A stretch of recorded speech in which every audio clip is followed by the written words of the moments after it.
workshop surrounding the topic of how to make millions without raising capital. I'm honored to introduce to you, so make some noise for EveretteTaylor. More noise for EveretteTaylor. I say more noise for EveretteTaylor. If y'all don't turn the fuck up one time for me. What's up, what's up, what's up? How y'all doing today? Oh, that was weak, that was weak. How y'all doing today? That's what's up, that's what's up. My name is EveretteTaylor. I am CEO and founder of ET Enterprises. I know it's loud as hell in here, slightly disrespectful, but we're gonna try to make this thing work. Now, if none of y'all have seen me do a talk before, I'm gonna keep it 100 with y'all. I never practiced this shit. So we're gonna run through this together. We're gonna run through this together. The name of my talk is How to Make Millions Without Raising Capital. I'm really, really glad to be here. This is my third time, 3 out of 3 at AfroTech. I've seen it grow. I've seen all of us build and become more successful, so it's been really, really inspiring to see. What's up, Delane? So anyways, when you talk about making millions and bootstrapping, a lot of people don't know that it's a lot different than trying to raise capital, and you have to move a lot differently than those founders that raise capital. And when they asked me to do this, I was like, I know exactly what the people in the audience, how they was gonna feel about this. And how? That's the question I get all the time is how the hell did you do this? I've been able to create multiple companies, bootstrapping them. I've started 5 for-profit companies, 4 of them bootstrap, 1 of them venture back, and been able to turn them into multi-million-dollar companies that are profitable. Now, the question is how, right? And when they came to me about this talk, they were like, Everett, can you do a workshop? And I was like, there is no blueprint to this. You can't teach people step by step how to do this. Every founder is different. Every company is different. Every product is different. But what I'm gonna do is share 5 ways and 5 things that I've done. I love this skit, by the way, if y'all haven't seen this. 1, 2, 3, 4, 5.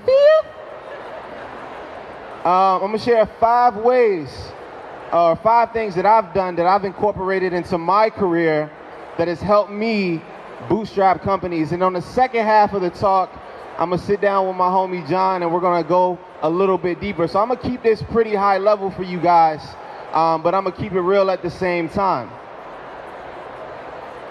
Number 1, determining your why. And this is extremely important because entrepreneurship is gonna be one of the hardest things that you'll ever do in your life. And I'm gonna keep it real with y'all, a lot of people ain't in it for the right reasons. And a lot of people are not built for it. And one of the biggest reasons that they're not is because they're not in tune with their star player, like my boy Cat Williams says.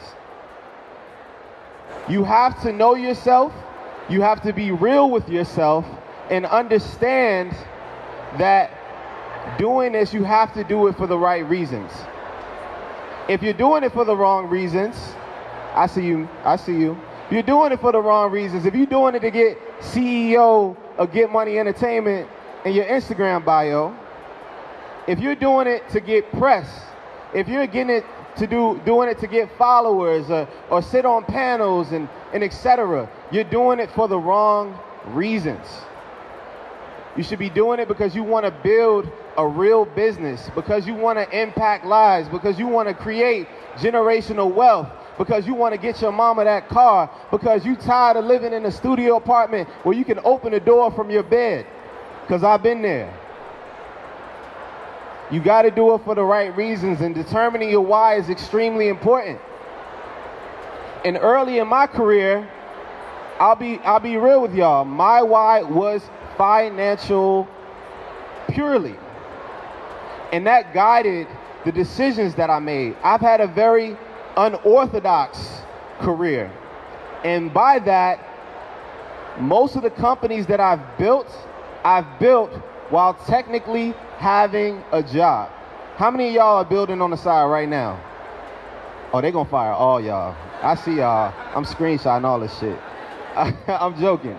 I'm not a snitch most of the time.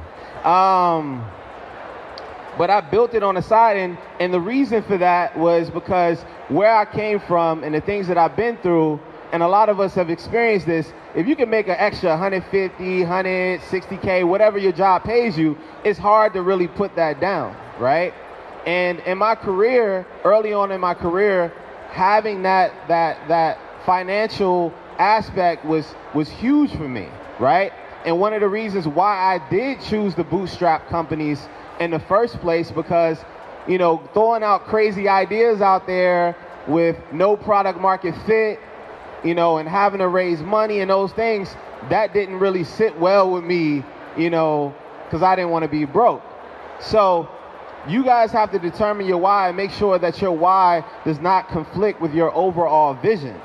Now that I'm older and now that I've learned a lot, I've realized that my why for what I do as an entrepreneur is very, very much different. And money has nothing to do with it. So before I tell you and divulge what my why is now, and also my feelings towards going and trying to raise money and instead bootstrapping, y'all remember that. Number one, my why. Number two, how I feel about going back and forth with venture capitalists. I need y'all to help me out, right? So I'm not a rapper, and I dreamed of being a rapper for a very, very long time, but when I was coming up, you actually had to spit, and my bars are trash. I wish I came up now, because anybody could be a rapper. But I want y'all to help me live out my dreams for a second to explain my kind of ethos as an entrepreneur and my feelings about going back and forth with venture capitalists and instead bootstrapping. So I'm gonna split the room in half right here. You got some dope ass glasses on. You dope. I'm gonna split the room right here. I got Tech Fleece Poppy right here. My man Jason. I'm gonna split the room right here. On this half of the room, y'all gonna say the first half of what I'm gonna say. I'm gonna point to y'all, right? And then on this second half, you guys are gonna say the second part, right? Y'all got that? So when I point to y'all, y'all gotta yell your part. And when I point to y'all, y'all gotta yell your part. Y'all down for this? So when I point to y'all, I want you to say, I'm living my best life. And when I point to y'all, I ain't going back and forth with these niggas. Or you niggas, that's you niggas, all right. I'm living my best life. I ain't going back and forth with you niggas. This is how I feel about going back and forth with these VCs. So, on the count of three, when I point to you, y'all gonna hold me down? Y'all better say the goddamn word. Y'all ready? One, 2, 3.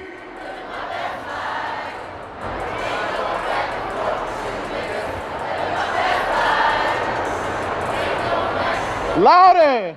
I'm living my best life. I ain't going back and forth with you niggas.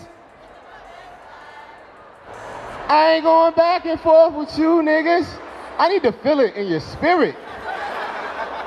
I know y'all gonna be turning the fuck up tonight and yelling like, yes, we here, AfroTech.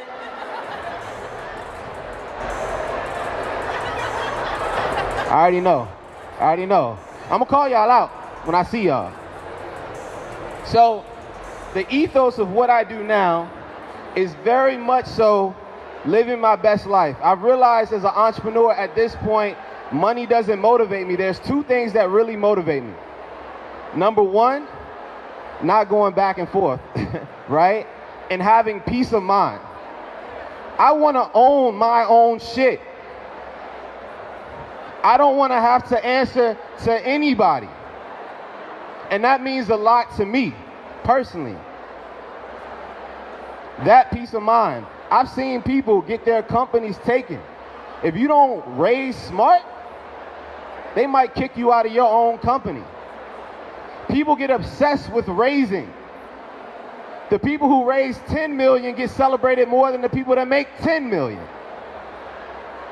The people that are in hella debt and losing money get celebrated more than the profitable companies. But the truth is, most companies don't raise capital.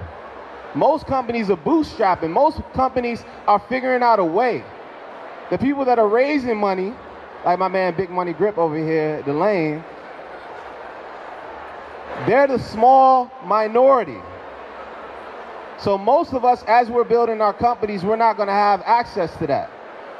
Number two is building world-class products that affect lives. Building great products. The best feeling is coming to someone that knows about Pop Social or knows about one of my companies and don't know who the hell I am. That feels good. I want to have a bigger effect than just me. And that is my why. So you need to check yourselves and determine what your why is. Number two, I can't even remember my own slide. What'd that say? Developing expertise to build great products. Throughout every company I've started, there's been five things that have been similar for every company that I've started, bar none. Let me bring these 5 things up for you so I can remember myself.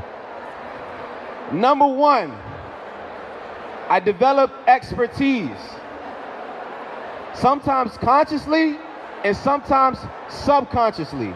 Every company I've started, I became an expert in that space. My first company was in event marketing. Through parties, I knew that whole market. My second company, Growth Hackers, I was an expert in growth marketing. My third company, Millicents, it was a marketing firm. I was an expert in marketing. Pop Social, social media software, I was an expert in social media. And my last company, Art Noir, I became I'm not gonna say expert in that space, but I became very well versed in that space before I started any of these companies. And because of that, I was able to immerse myself into the community of the target audience. They knew that I knew what I was talking about. They knew that they could trust me as a thought leader in the space, as someone who knew the space, right? And being immersed in that community was extremely important. My man Chris Gray from Scally just walked in, and that is a perfect example. Yeah, I called your ass out. Is a perfect example. This man raised over $1 million in scholarships himself before launching his own platform. He developed expertise. He became an expert in what he was doing, and he immersed himself in that community. Number three, once you immerse yourself in that community, you're going to be able to discover a need or spaces that are missing, things that you can improve in that space. And number four, conducting research and using that expertise to develop a product and service with product market fit. Not some shit that you think is cool, but something that is actually useful for your target audience. And number five, having customers ready to go day one.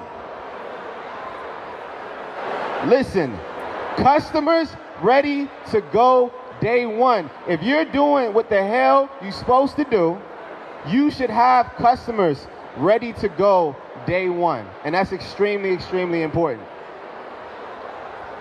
Number three, building with the right people. And this is extremely important. Everything I'm saying is extremely important, but this is important. Building with the right people. How many of y'all heard somebody say this? Let's build, fam. How many of y'all seen that? Raise your hand. Let's build, fam. Oh my God. Why you always lying? Y'all gotta stop that shit. If you come to me with let's build, fam, nah. Avoid those people. If you saying it in your vernacular right now, get it out of your vocabulary right now. Most of the people that you're going to come across aren't the right people to build with.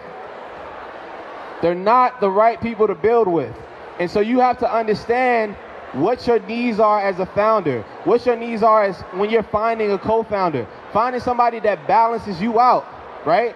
If you're a marketer like myself, you're probably going to need somebody who's technical. But outside of just skill set, are they really in it like you're in it? Because if you are bringing sometimes-ass people in your company is going to fail. You need people that's going to be just as passionate as you are, that want this shit just as much as you do. Because if not, it's going to screw you over. And you got to watch out for the scammers too, especially my non-technical people. Some of these engineers, I see y'all be trying to get the fuck over. I know, when I first started my first company, y'all be trying to get over, right? Some people are not really truly for you. And you got to understand that you got to build with the right people, build with the right team, people that genuinely see your vision, see your passion, and share your passion when building these companies. And this is extremely important. I've had the same CTO help me build the past 2 companies. I know I can trust him. I was a VP of marketing for a company that he was an engineer at that got acquired. So we've been through and we're battle tested. I know I can trust him. I put the right people around me. Number 4, knowing your worth. Y'all some young people, so I don't even know if y'all know what this movie is. This is from Jerry Maguire. Show me the money. Show me the money, Jerry. Know your worth. Knowing your worth. And that's in 2 parts. That's knowing your individual worth. And that's also knowing your worth for your product or your service. I have a marketing firm, and I know a lot of entrepreneurs, their first time starting a company, a lot of times it's consulting work, it's client work. It's really easy because you can start to get those customers right away, right? And start getting paid right away. But the thing that I see that is plaguing so many entrepreneurs is not charging people what you deserve. You have to be willing to leave money on the table. If you want to build something substantial, you need to know the worth of your product and your service. People will try to take advantage of you. Pop Social is $50 a month. We still got people, yo man, I need that discount. I'm like, yo, I know this product is worth it, right? I've seen it firsthand. So knowing your self-worth. If you are a consultant, you're building a consultant business, and if you got 4 pick your brain meetings on the calendar, you doing something wrong. You're doing something wrong. Make sure you know your worth. Pricing your product the right way. Don't sell it for too cheap if you know that shit's bomb. Know the worth of your product. Know the worth of your service. Know the worth of your time. There's a lot of entrepreneurs that are wasting their times and not prioritizing the things that matter most. And we need to stop that, because this is really about building businesses. At the end of the day, that's what we should be all about. And number 5, stop making excuses. When it comes to bootstrapping companies, that is what I hear the most. Excuses.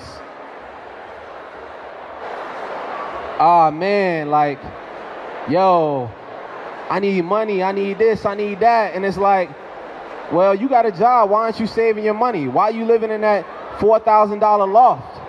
When I moved to California, I was in a studio apartment about the size of this stage. When I said that I could open up my door from my bed, I could.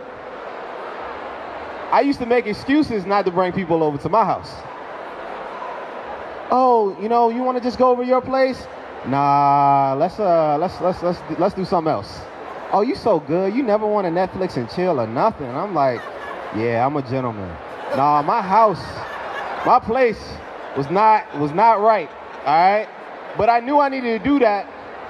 I knew I needed to do that because I had to sacrifice and take the money that I was making from my current gig to put towards my new products, to put towards my new companies. I knew I had to sacrifice.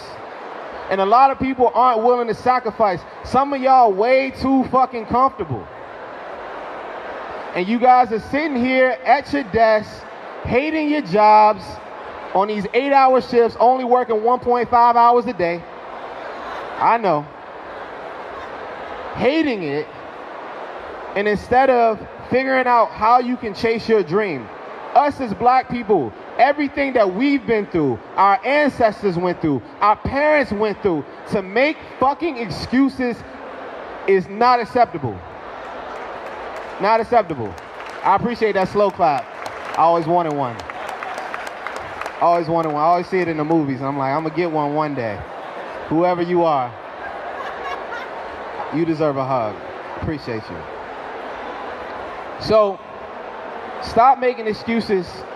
Understand that it's gonna be tough, it's gonna be hard. Look at your product, right? If you're saying, oh, people ain't rocking with this, people don't like this, people aren't buying, be able to look at yourself internally, look at your company, look at your product, and understand that it's something that you have to fix. We gotta get out of that victim mentality. We can't always rely on people. There's some amazing venture capitalists out there. I know several of them. But that's not always the way. You got to figure out what is the path for you. But number one, you have to stop making excuses for yourself. Everyone has ideas. Everyone has ideas. Very few people follow through, and it's because they make excuses, and it's because they bullshit. Don't let that be you. I think that's it. I ain't got too much else to say to y'all. Yeah, thank you. What is that? Are y'all using a Dell? Is that what y'all doing? They not using the MacBook. Thank you very much. I don't know where my man John is. Come on over to the stage, brother.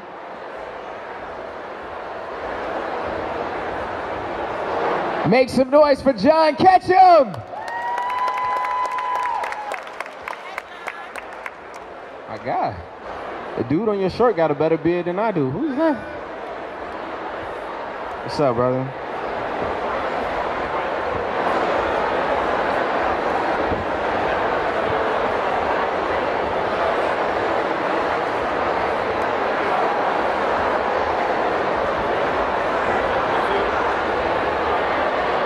His mic is not working. We need some help.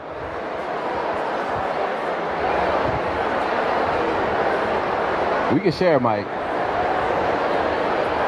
Yeah, we got something coming.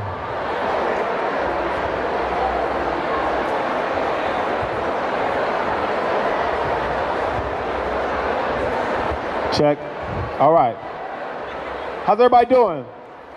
Yeah, good? Everybody had a good conference so far? All right.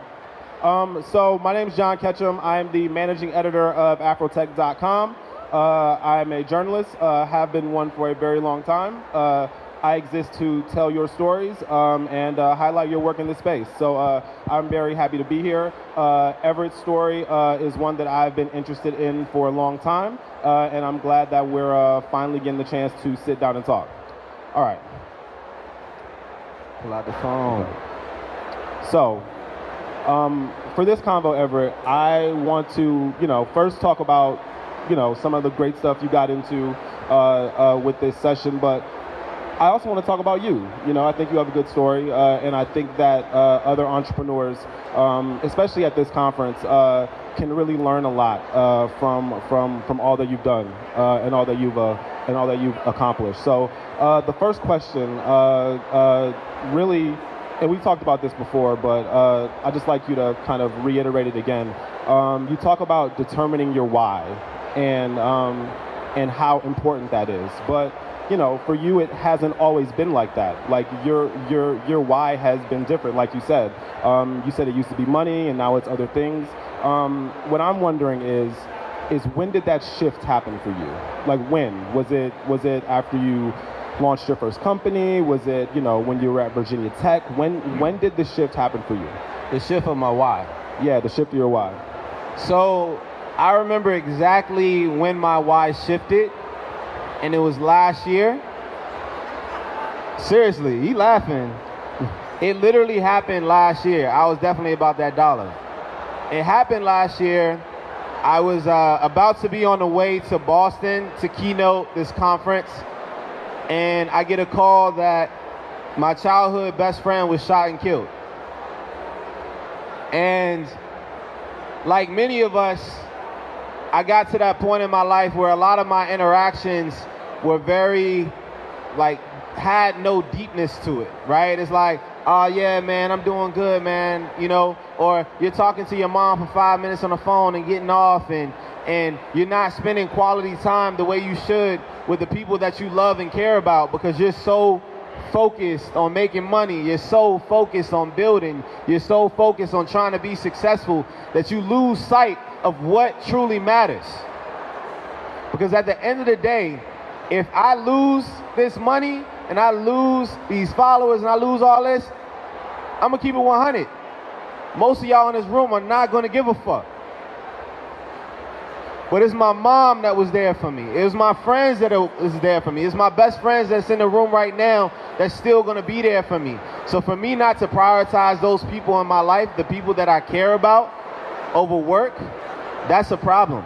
And I was doing that for a very long time. I was ignoring self-care. I was ignoring my mental health. I was ignoring the things that truly mattered in my life. And when my best friend died from when I was growing up, it really hit me hard because the last conversation I had with him, he was trying to tell me that he was trying to start something. He was trying to start a company. And I was like, every day I'm getting people pitching me. Every day I'm getting people wanting help. And I was like, yeah, man, you know, just, you know, we'll get up soon. Let's catch up soon, right? And I kind of put him off. And that hit me hard. And that made me change my whole philosophy and my whole perspective losing him. Because he should have been where I was. And I was lucky and I was fortunate. And I understand how fortunate I am. And so now I'm trying to change my life and think about the people that I care about most. And I still mess up a lot. But I'm trying to change and I'm trying to be better and trying to keep that as my core focus. So, man, that was a lot. Appreciate it. So, what has that shift been like for you in your daily life? You know what I mean? Like, do you just make sure you're reaching out to friends and family more often? Like, that story came out of left field. I've never heard you tell that story before. Yeah, man. I've talked about it a little bit, man, but like, they took the homeless thing and ran with it, and like now I don't feel like sharing too many personal things. Yeah, I understand. And you know, I already told you how I feel about the homeless thing. Like, at the end of the day, that was one of the hardest things that I've ever been through. Mm-hmm. And like, I feel like people utilize that to build press or build brands. And I'm like, I really lived this shit. I was really on the streets. I was really hungry. I was really cold. And so to utilize this as this thing that's in headlines or brand building, that's really hurtful to me because I really lived it. I wasn't sleeping on couches. I wasn't, you know, had this or had that, or was just, you know, without an apartment for a couple weeks. That was a whole year that I lived this.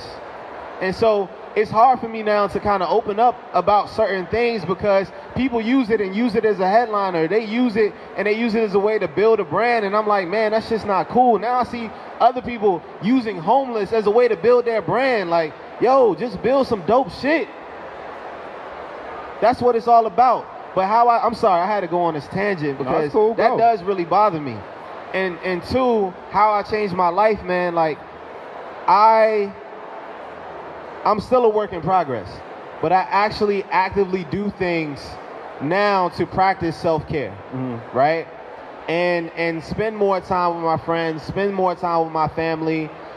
This year, I've been home more times than I have in any year since I moved to California. Wow. And I'm heading there I miss Thanksgivings, I miss Christmases, I miss birthdays, I missed all that stuff. I missed out on so much. I had a little cousin that I was like, damn, he's 18 now. I haven't even seen him. Yeah. You know, and so now I've been actively trying to be in the lives of the people that I care about, and make time for myself and have fun. And, you know, I'm that guy, man. It's hard for people to drag me out. My friends know, right? It's hard to get me out. But I'm trying to actively do better and have fun and go to sporting events and go to comedy shows and go to concerts and travel for pleasure and not just for work. And so I'm actively trying to take that time, you know, for myself. Sure. So the next thing I want to talk about is, during your presentation, you talked about knowing your worth, right? Like knowing your worth as an individual. But one thing I'm wondering if you could just expand on a little bit is, like, for a founder, knowing the worth in what they have, the worth in their idea. I know you talked about this a bit with your first idea or with your first company and when you sold it, and other companies that came up afterward that were very similar, but I'm just wondering if you could talk about that a little bit. Yeah, I think it's really important to know your worth and know the worth of your product, because, like I said in my talk, people will take advantage of you. I sold my first company when I was 21 years old, and at the time, I thought that I did it big because I didn't know. I was not knowledgeable of how valuable what I built was. You know, I was from Richmond. You know, I went to college in a small country town. I didn't really know anything about Silicon Valley. I didn't have any connections to that world, and so as soon as I could, I made that happen.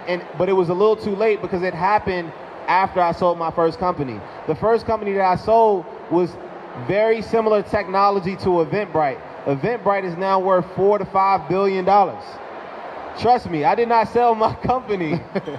Fuck it. If I sold my company $4 to $5 billion, I might not be here right now. I might be a ghost. Y'all might never heard of me. But I realized that when the person that bought that company from me flipped it, I think he flipped it maybe like 12 to 14 months later. And I don't know the exact amount, but I know he made some money off of that. And it was a white guy that acquired the company off of me. And so it was the most money I had ever seen in my life. You know, I was able to help my family. I bought a Porsche. I went back to college with a Porsche. For my friends that are in here, they can verify that. And I did all these things, blew the money, yada, yada, yada. But I blew the money, but y'all laughing at me. Y'all cruel, man. Look. What is the most outrageous? My man over here is just cracking up like I'm Dave Chappelle right now. That shit hurts.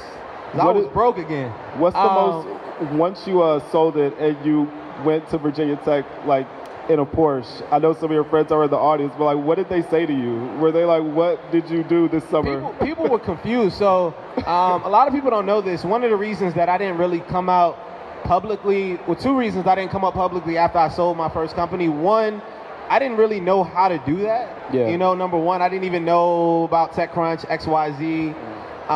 And number two, I had someone in my family that had won like a small lottery, like a scratcher, like he won like $100,000, and he was killed. He was killed. This was back in the 80s, right? Yeah. And when I sold my company, my mom was like, yo, you need to keep this on the low. You don't need to tell people, you know, how this came about. I used to tell people like, oh, I just got the hookup, or I got a deal, or XYZ. So people did ask questions, but it wasn't too bad from what I remember. Sure. Most people just talk about you behind your back. You know what I mean? Like, they're not gonna come up to you about shit. They're gonna just say, what is this dude ever? They're gonna hate. They're gonna hate, but they're not gonna ask questions.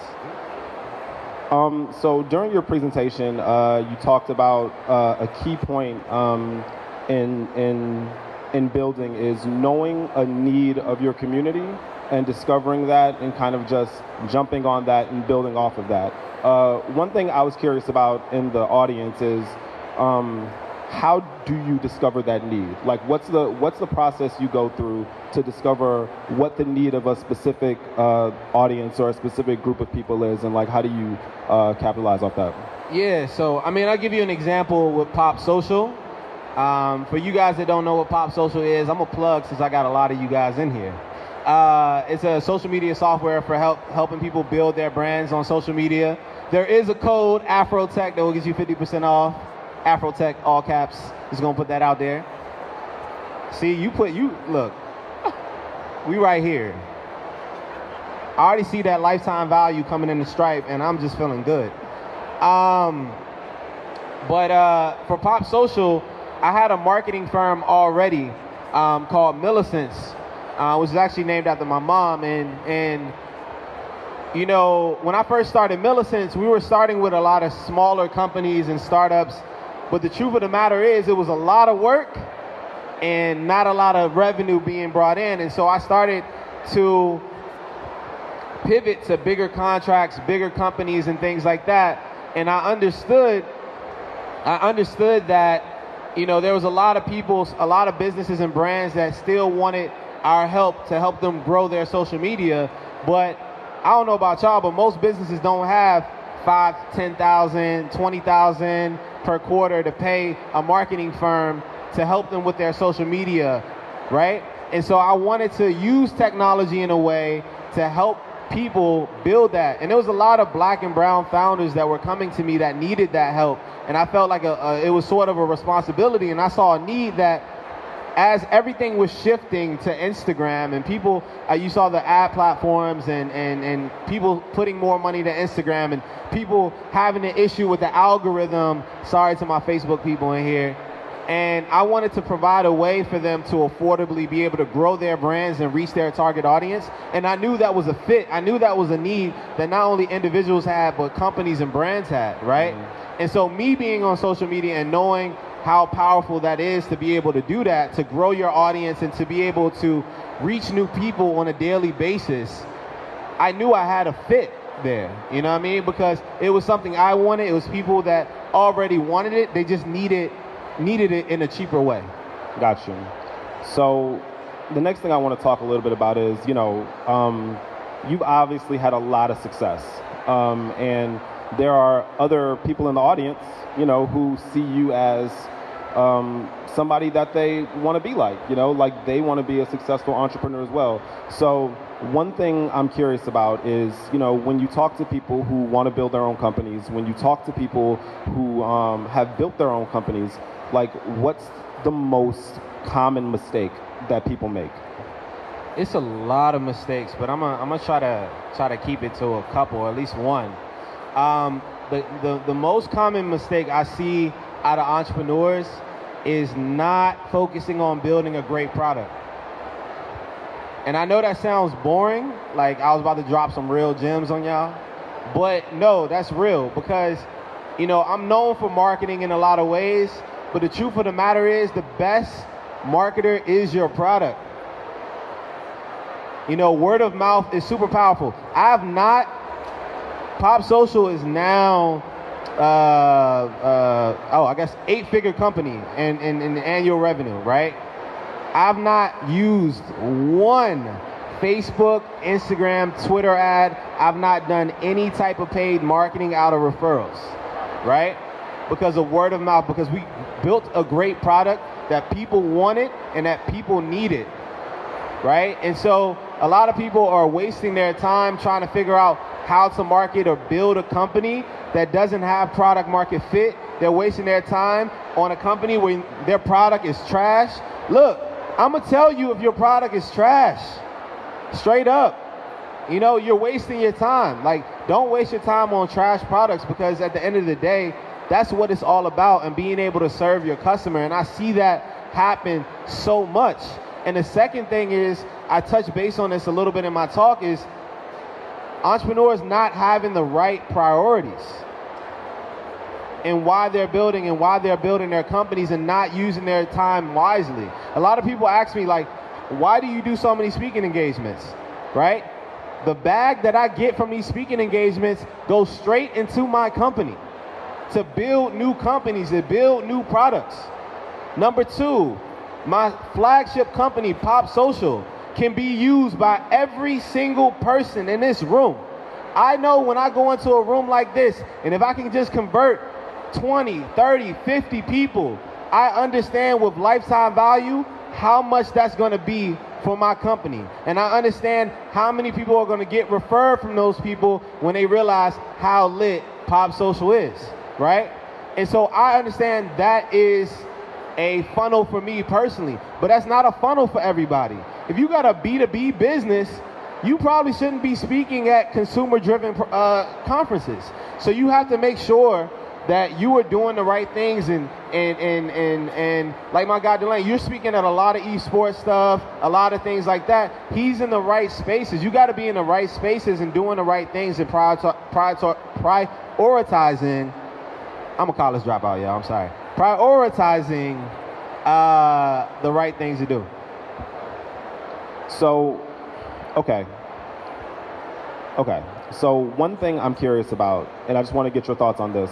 So, connections and family money, right, are such a big part of how people start businesses, right?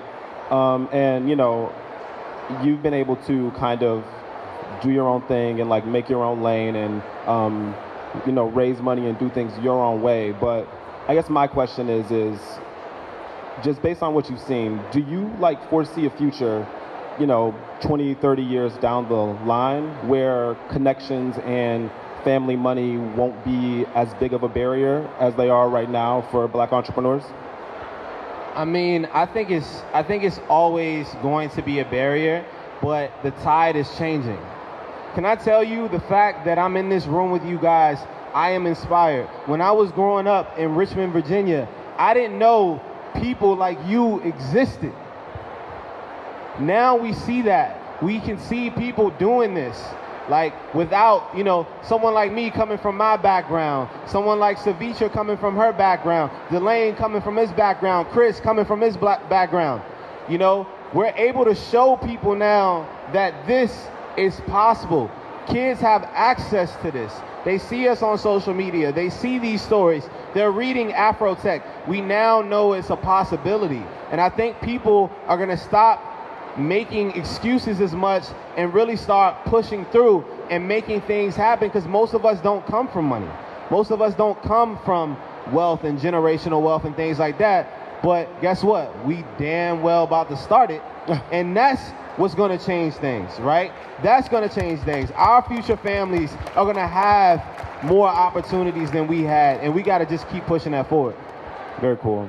So, okay, not only have you done a lot, but you do like so many things at the same time, right? Like you are chief marketing officer of one company, you had your own company, you were doing all these things. I guess like my big question is like how do you manage your time? Like how do you prioritize what to do? Like that's like whenever I read your story and like everything I've ever read on you, it says that you're doing all these things, and I'm like, where the hell is he finding time to do all this stuff? Like what is like, how do you, I think for a lot of people in the room who are trying to do a lot of different things at once, I think that would help. Like how do you prioritize it? You know what's so crazy to me is that I hear time being an issue for so many people, and it's about how bad you really want it. So when it comes to like starting companies, for instance, right? A lot of people say, man, I got this 9 to 5, right? And I'm like, yo, you just told me that you got 10 more hours that you could probably work and still probably get about 5 hours of sleep, right?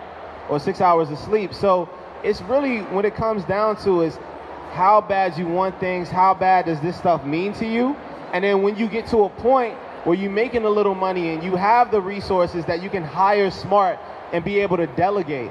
One of the reasons that I started ET Enterprises, I knew that ET Enterprises wasn't going to be as well known as Pop Social or Growth Hackers or the new company Art Noir. It doesn't have to be. But what ET Enterprises represents is bringing my companies together, stepping down as CEO of multiple companies, being the CEO of one company, and being able to delegate and have leadership in all of my companies, right? Because it was literally wearing me out. I was doing this for years, man. I was depressed, I was tired, I was exhausted, I wasn't eating right, you know, I was unhealthy, I dropped probably 25 pounds since the last AfroTech. Damn. Just treating myself better, doing better by myself. And so it's all about delegation. It's all about prioritizing. It's all about optimizing your time, because we all have the same hours in a day. We all can do a lot of these things. This is just about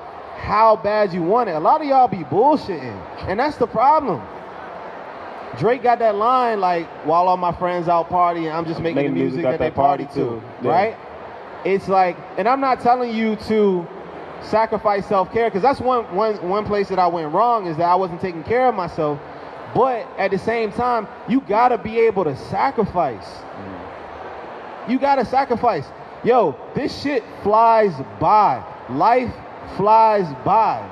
I seen cats, I go back home, same cats, still on the same corners, smoking the same blunts. They still smoking Black and Miles. I'm like, we still on that? You know what I mean?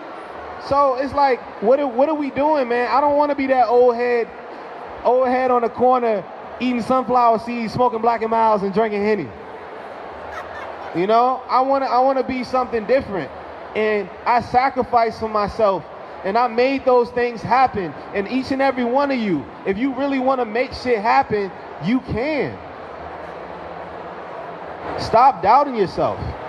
Stop having imposter syndrome. I know it's hard, but you can do it. Believe it.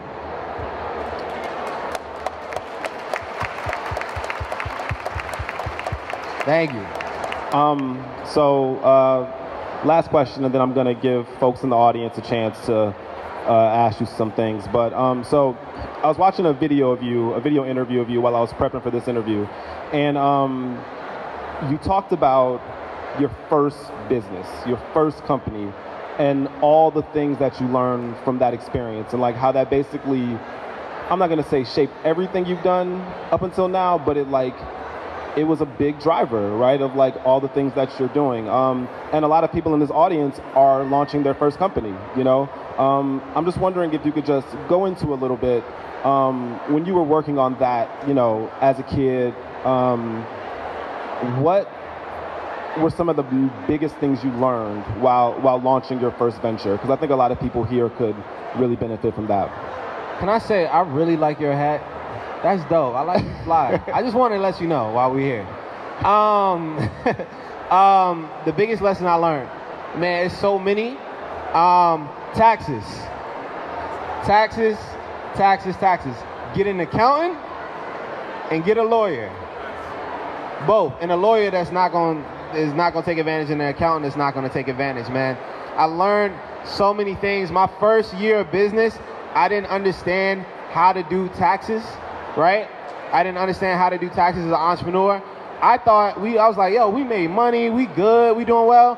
I come back and I owe the government money. I'm like, shit, right? So that was one of the things that I learned, capital gains, all that, when I sold my first company. Sure. But I think the thing that I learned most is you're only as strong as the people that are around you. And thank you for that the snaps. See, you laughing at me and then you snapping at me. Frenemies over here. But you're only as strong as the people that are around you. And that's really important to know and to remember. Y'all see all this shit? This isn't just Morgan. Morgan's great, but this isn't just Morgan. She got a dope ass team that helps her bring out this vision, right? You need to have the right people around you that's going to really help you build and help you scale at the end of the day. And that's what I really learned from my first company. Cool. All right, I want to open it up to some questions because I'm sure you all have some. All right, a lot of hands. Brylan, I'm going to just let you just pick. Yeah, you got it. Hey, Everett, thanks for the time. A lot of valuable content. So I'm a marketer, and I'm transitioning from the agency side to the entrepreneur route. And I was just wondering if you had any advice about the transition from, you know, working on other people's products and then creating your own. I remember you, man. We talked a little bit about this. Yeah, briefly. I don't forget faces very often. I forget names all the time. But I think one of the things that that you got to really think about when you're going out on your own is, what are some of the similar companies and brands that you've worked on your agency side, and the type of projects that you can go on? Because I'm pretty sure you're going to have a non-compete, right? And it's like, oh, if we worked on Uber shit, let's go to Lyft, right?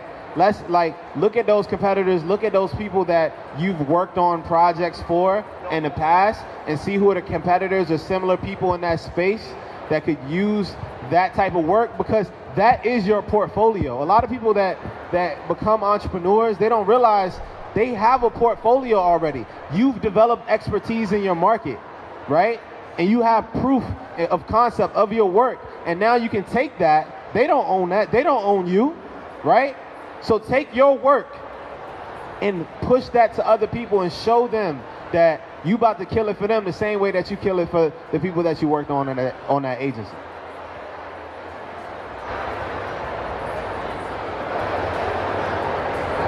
Hey, I'm Shanita, and I'm the founder of Melanin.tech.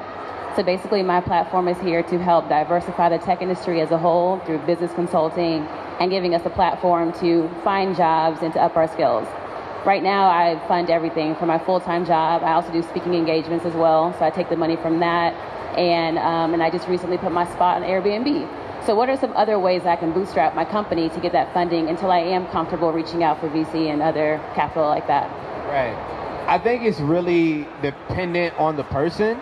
The way I built money to build the tech for my first company was throwing parties. So, that was how I built. I used that money to build technologies, and that worked for me. You have to figure out what works for you, right? One of the easiest ways is you have places like Upwork, you have places like that you can work as a consultant on the side, right? And do work. I don't know what your expertise and your skill set is, but there's always ways to consult on the side. It's about how much sleep you're willing to lose, how much you're willing to sacrifice. But if you have a skill set, and I'm assuming that you have a particular skill set, use that skill set to then start consulting. Use these spaces to start grabbing clients. It's like, oh, you saw me speaking here? By the way, I consult on this because you over here trying to pick my brain, pay me, right? So, go, you got another one?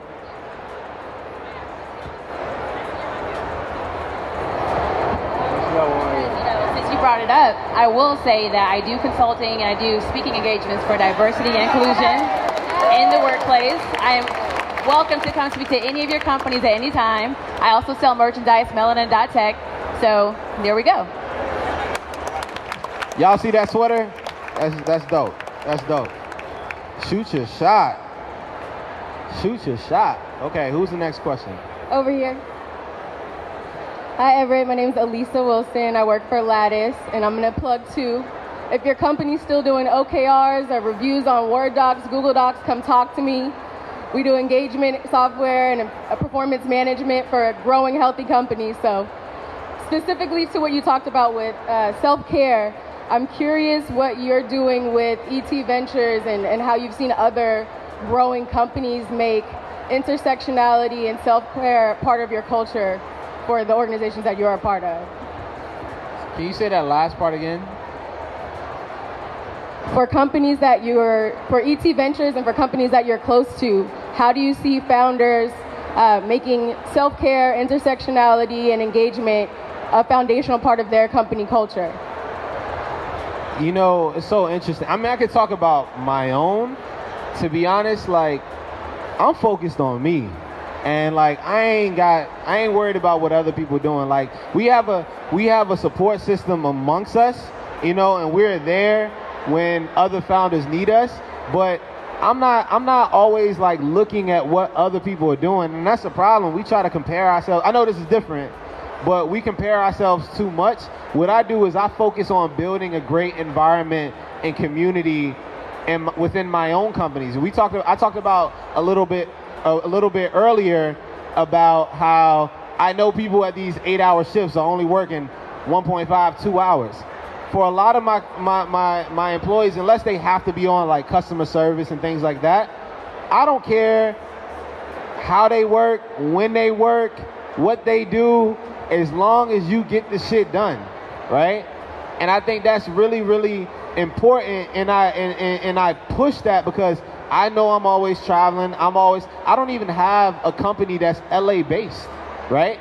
And I live in LA, so I understand that I'm not always going to be there. I know most of my people work remotely and things like that, and so I really put it on them to live their best lives and to be their truest selves and to practice self-care. I do not want to overwork people because I've seen what that does to people firsthand, and I've seen how people getting the proper amount of sleep, people taking care of themselves, it actually helps with creativity and innovation. Right? When you're so bogged down every day in the trenches, you begin to just go through the motions, right? And so I think I preach self-care, and I'll be completely honest, I didn't always, because I saw myself busting my ass, and I used to feel some type of way when other people didn't bring it like me, and I had to realize everyone's not built that's another thing. Everyone's not built like you. And when you're building a team, you got to understand that. Right? Because at the end of the day, these are employees. They don't own 80% of the company. They don't own 60% of the company, right? So you get what you can out of them and make sure they live up to your expectations, but don't push too hard or don't expect too much, right? They still need to excel and they need to go above and beyond, but remember that this is still your company and you have that accountability. Did I answer your question, or are we good? Huh? Okay, cool. Hi, over here. Hi, my name is Jasmine. I currently work in digital marketing with a focus on social media advertising and organic social strategies. But I also have a similar story where I'm looking to transition from the agency side of marketing to a more entrepreneurial focus. In the beginning, I have an idea that building a team can be difficult when you don't have money to pay people. People have bills, they need checks for that. What are some of the pros and cons between being a one-man team or one-woman team versus building a team out when you're trying to initially fund your first business? Yeah, so being a one-man team, one-woman team is extremely difficult. And I tell people that it's not for everybody. And so when we're talking about how to make millions without raising capital, you need to, like I said, be in tune with your star player and recognize, is that something that you're capable of doing or willing? It doesn't say anything about you. Everyone is different. And then also what you're trying to do, it may actually need capital. You might need that to build resources. If it's capital intensive, you might need to do that, right? So if you have a great product and you've done your research and you can go to venture capitalists and have a real plan on how you're spending this money, show that you have product market fit, show that you have people ready to spend money with you, you just need to be able to build that out. You're not gonna, you're gonna have a problem raising. I'm gonna keep it 100 with you. But at the same time, there's still a way, right? There's still a possibility. The people that don't have that, where they have a product that they haven't been able to validate, when they have, no real plan on how they're spending money. A lot of people are going out to VCs and I need $2 million, and the VC is like, for what? How are you going to spend this money? You need to know exactly how you're going to spend this money. You're going to need to know exactly what your expenses are. You're going to need to know exactly the type of people you're going to hire, the salary ranges that they're going to be at. You need to know all of that, right? And before you take that step. But if you need to do it yourself, take that leap. Take that. I know it's going to be difficult, but, really use your support system. Use the people around you and try to find people that share your passion. Do you have any co-founders or anything? Yeah. So it's hard. I know I'm a solo founder in a lot of ways, but it's really hard being a solo founder, right? And so if you can find somebody who can do some of the things, I don't know if there's technical things that you need or whatever, if you can find somebody in that space, this is the place to do it. You should have been over at Bespoke talking to the engineers, right? Because Yeah. Be talking to them, and so I think that's my advice to you. Yeah. How you doing? My name is Cheney Turner. Also, I'm a co-founder of a cannabis collective. We have cannabis dispensaries here in Oakland and Portland, Oregon. So to any folks who are interested in learning or finding about opportunities in cannabis, I'll be in the lounge after this is over downstairs. My question is more so of values alignment. So majority of the investments that we've received have been through non-accredited folks. And now we're being approached by people who are accredited people, folks who have, pretty wealthy, some of those people who are not black. And my question is, how do you go by choosing and also finding people who are values aligned with the mission of your company to invest, and not to invest to take advantage for an industry such as cannabis, which is a culture that has incarcerated thousands of black people? So are you asking how to find the right people that understand the culture to invest in your company? Right, to invest. And also, I have turned down some people whose values were not aligned, just based on basically, some white folks who didn't care about the community and cultures that they were investing in, and they would get a lot of money back from their investments. And so my question is, for someone like you, when you're going into these spaces, how do you handle turning down, or finding people that's aligned with your values or your company? I don't. I don't, man. How to make millions without raising capital. I'm bootstrapping most of the time, and the reason for that is because I've been in your position. I've been in those spaces where I pitched companies that I knew was going to pop off, and I knew I had people ready to go, and people wouldn't believe in me, or they didn't really truly understand, right? And so that's why I've always kind of had a chip on my shoulder to kind of build on my own, right? But the thing is the cannabis space is blowing open wide, and there's going to be people out there. You just got to put your time in. I know that's not like the best advice, but you really got to continue to put your time in, continue to network, continue to meet people, continue to meet new investors, right? It's a struggle, right? Like I've seen entrepreneurs that have been raising for a seed round for over a year, right? So it doesn't come easy to everybody. It doesn't come easy to everybody. And so you just got to keep putting that work in and keep moving forward. All right, 2 final questions. I'm fucking with you, bro. Hello? Okay. Hi, Everette. I'm Angelise. I have a do-it-yourself hair product subscription box service for little girls with curly hair. And I'm bootstrapping my company currently. And I'm curious, you mentioned that you had 4 bootstrap companies with 1 venture-backed. What was different about that one, and what was the catalyst for seeking external funding? Okay, so the venture-backed company is a company called growthhackers.com, or Growth Hackers. And I'm going to keep it all the way 100 with you. When we started Growth Hackers, I was head of marketing, VP of marketing for a startup that 2 of the co-founders were working at, and one of which that was his company, and he wanted to start another company, and I joined him on that. And it's a guy by the name of Sean Ellis. If you guys ever heard of growth hacking, he is the guy who invented the word growth hacking, right? And so he had already had the idea of growthhackers.com.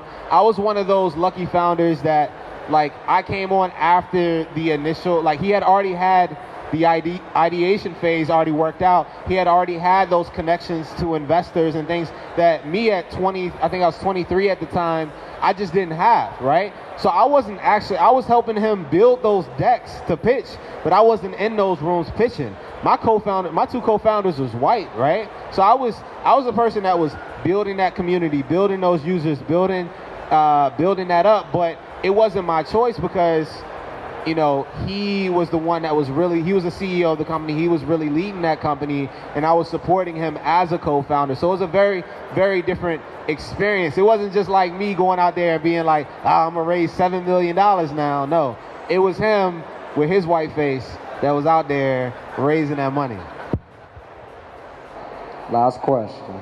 Yeah, man, so I'm glad that I finally got the mic and I can finally ask a question because my curiosity was spiraling my mind into a state of quandary. With that being said, my name is Brylan Donaldson. I'm fresh out of college and I just started taking the route down product management. So first of all, I just want to say thank you to yourself, but also the amazing speakers that got up stage today and basically provided us with the North Star that we can chase after.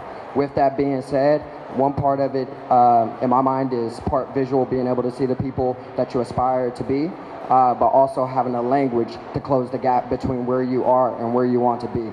So my question is this: if you were in my shoes, what questions would you ask? If it was in your shoes, in my shoes, asking you a question. If you were to place yourself in my shoes, being this 23-year-old kid, similar brand. I'm not trying to get you fired by Morgan. Hey, let's bring it. The question I would ask to you is, being a product manager right now, right? Does that mean that you want to be a future CEO? You took the words right out of my mouth. That's it. And to follow up that question, what are you doing to, sorry Morgan, what are you doing to make that happen and follow that path and follow that dream? Being a PM is a good start though. All right, John Ketchum, EveretteTaylor, make some noise for him. Oh, y'all can do better than that. That man dropping gems. Hey, if I see y'all tonight and y'all not more turned up than this, I'm gonna be real disappointed. Real disappointed. Thank you guys.